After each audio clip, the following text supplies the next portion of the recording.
Peter, I asked you to meet with me today as we are nearly halfway through your placement and you're not going at all well. It's quite likely that you'll fail if things don't improve. Your treatments, they're rushed. But before seeing the patient, we talk about what's happening and what you need to do. And you know your stuff, you can tell me exactly what to do.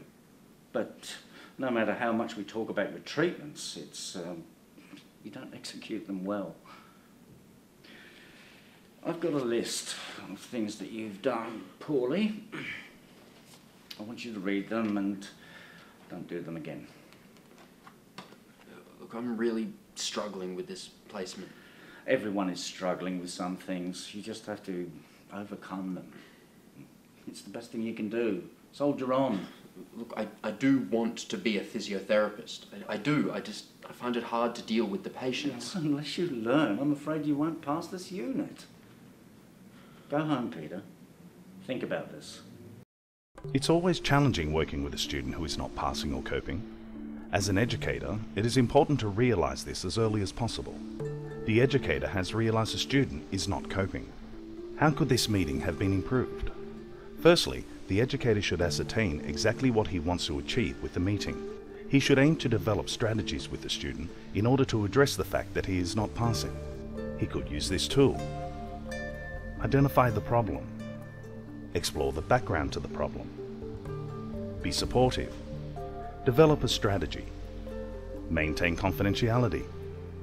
Document the process. Seek support. Review and evaluate outcomes. The educator and the student sit down and develop a strategy. The educator has prepared a table. First column, issue. Second column, strategies to address.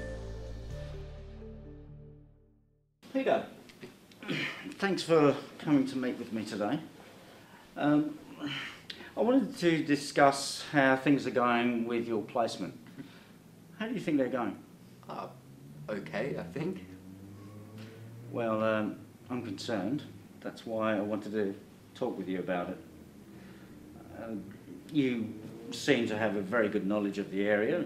You communicate very well with your peers. And you can always explain a thorough treatment plan to me. However, when you are working with the patients, you generally struggle with communicating with them. And your sessions, they seem rushed, incomplete. Are they? I guess I'm just struggling with this placement.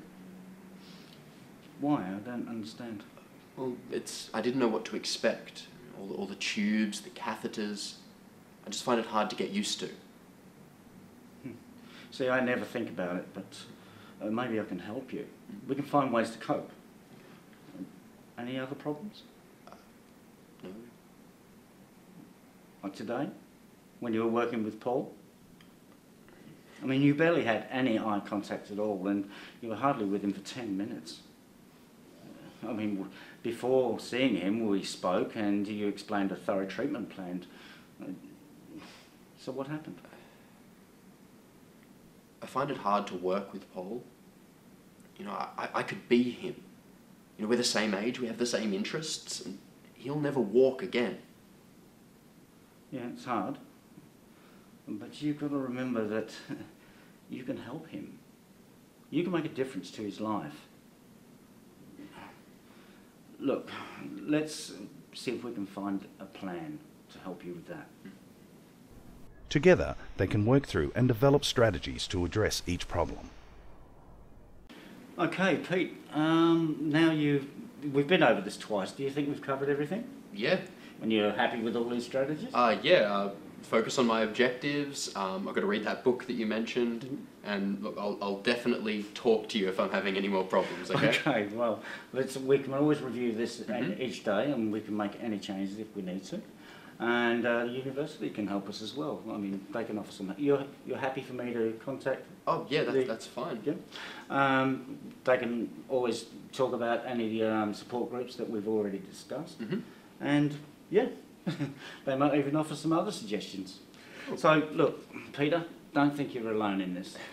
So, and don't be afraid of anyone. No worries.